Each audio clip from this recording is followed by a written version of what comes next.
Si une supernova se produit approximativement tous les 26 ans, comme nous le voyons dans ces autres galaxies, un total de 250 restes de supernova indique un âge d'environ 6500 ans pour notre galaxie. Ceci est presque identique à ce qui est indiqué dans la Bible lorsqu'elle traite de l'âge du monde.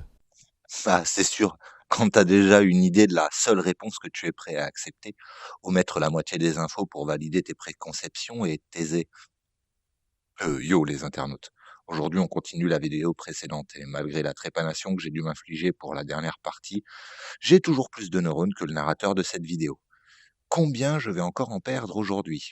Hmm, À vos paris.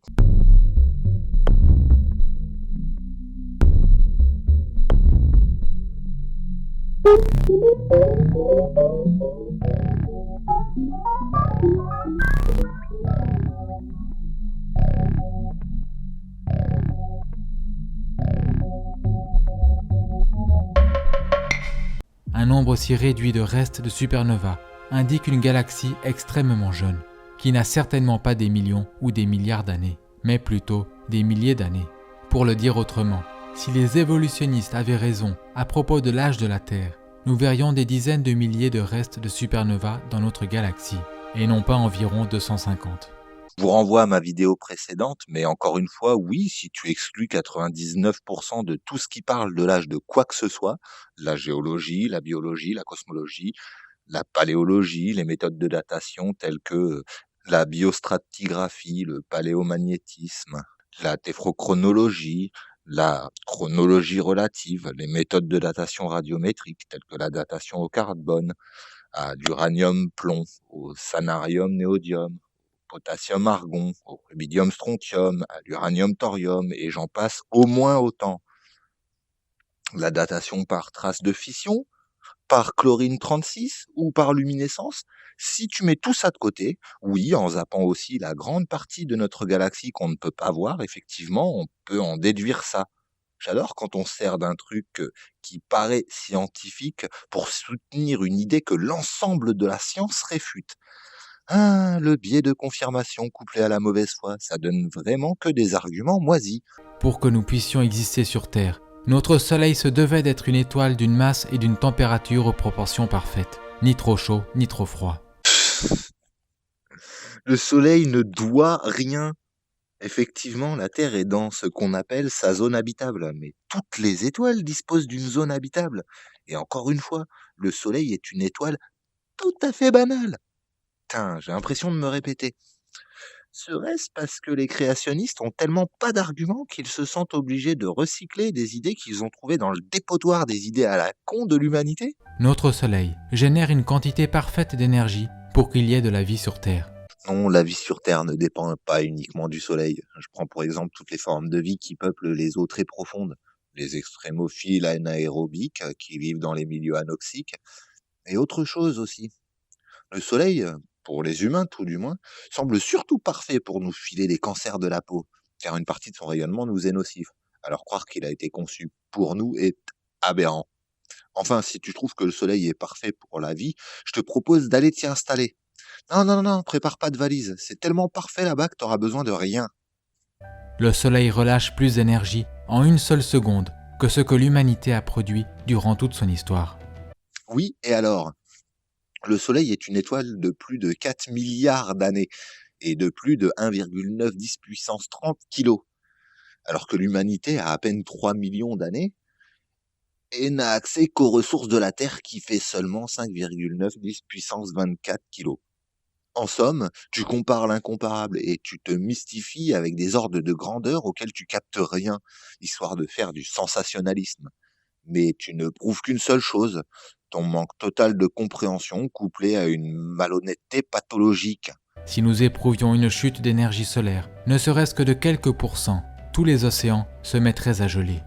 La Terre se trouve à la correcte distance du Soleil. Si la Terre était légèrement plus proche ou plus éloignée du Soleil, il ferait trop chaud ou trop froid pour que la vie puisse exister. Oui, on est d'accord, mais je le redis, toutes les étoiles disposent d'une zone dite habitable. On connaît d'ailleurs quelques exoplanètes qui se situent dans la zone habitable de leur étoile. Et donc, en ce sens, dire que la Terre est unique est démontrablement faux. Putain, les gens qui étalent leurs connaissances paraissent parfois odieux, ok, mais les gens qui étalent leur manque total de connaissances sont ahurissants. Cette façon d'exposer des certitudes qui sont aisément démontrées totalement fausses, moi, ça me dépasse.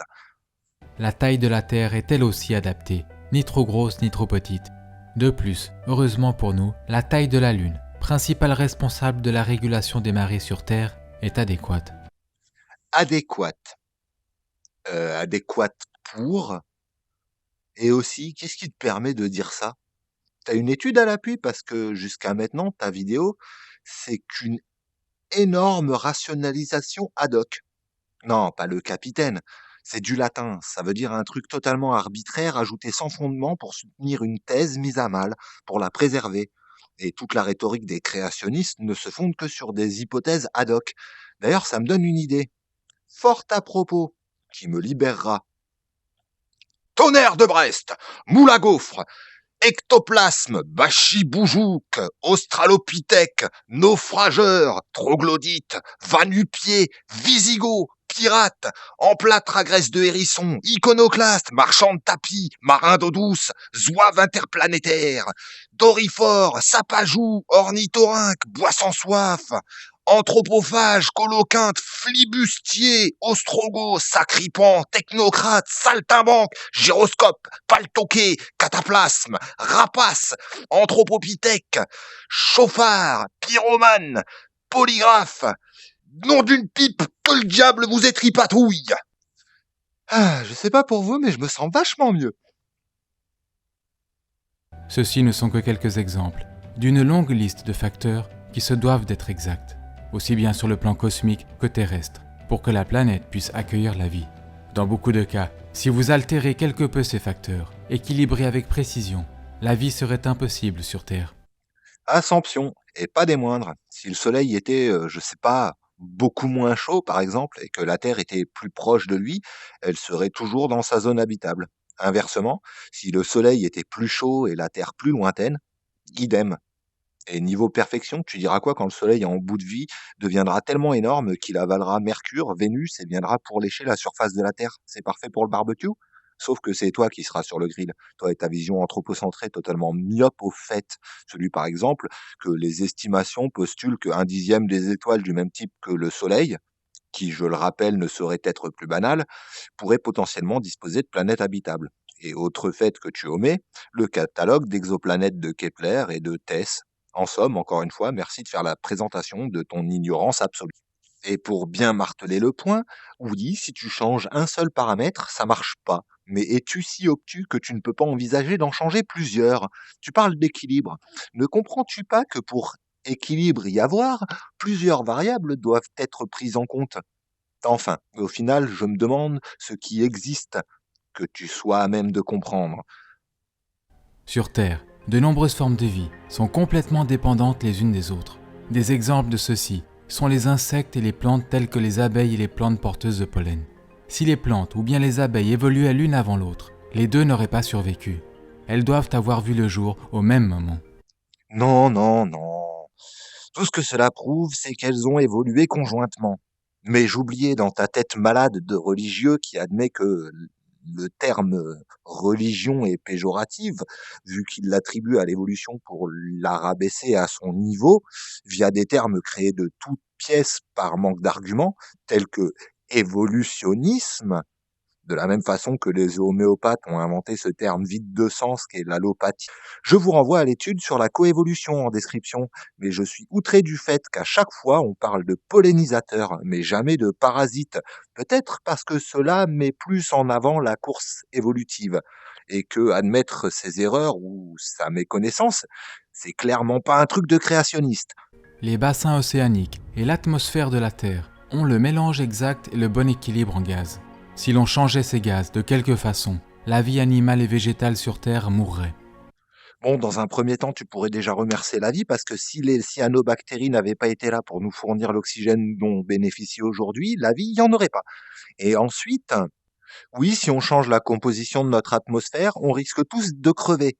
Ce serait cool de s'en apercevoir et d'arrêter d'être climato-sceptique parce que effectivement, on est en train de détruire notre propre environnement. Mais globalement, les religieux s'inquiètent pas trop parce que de toute façon, l'apocalypse, ils l'attendent, le moment du jugement dernier où on sera tous réunis au paradis parce que de toute façon, tout ce qu'on aura pu faire, ça aura pas eu d'importance. Le paradis, l'enfer, c'est du pipeau. Bambi et le pire des dictateurs danseront la farandole dans l'après-après-vie. Génial! Alors, vous m'excuserez, mais moi j'ai aquaponé et donc je participerai pas. Parce que déjà, si tous les individus qui ont jamais foulé cette planète devaient revenir sur cette planète, excuse-moi, mais c'est pas de la surpopulation dont on parlera là. Et puis passer son éternité à louer un dictateur, tu m'excuseras, je suis pas trop chaud. Les évolutionnistes ne peuvent aucunement expliquer pourquoi la Terre, contrairement à d'autres planètes, a une quantité en eau si extraordinaire. Putain, mais tu connais vraiment rien à rien. Pour info, il existe des planètes entières composées de flottes, genre les monts d'océan. Sinon, rien que dans notre système solaire, Titan est blindé d'eau. Cérès aussi n'en est pas dépourvu. Et devine quelle est la composition des comètes? Bingo, de la flotte.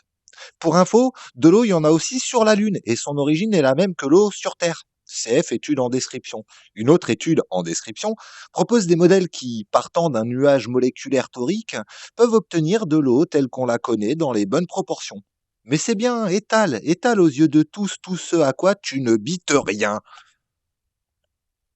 Nous avons également une planète riche en oxygène. Si notre niveau actuel de 21% d'oxygène augmentait de quelques pourcents, notre atmosphère pourrait devenir complètement instable et explosive. CF, merci les cyanobactéries. Mais attention, changement climatique. Tu te demandes pas pourquoi notre ère s'appelle l'Anthropocène? Bon, voilà pour cette vidéo. J'arrive pas à comprendre comment on peut en savoir si peu et avoir autant de certitudes. C'est presque comme si moins on capte quoi que ce soit, plus on est persuadé d'avoir raison. Je comprendrai jamais cette logique, qui veut qu'on s'informe de rien pour se permettre de dire nimp. C'était l'augure à la revoyure.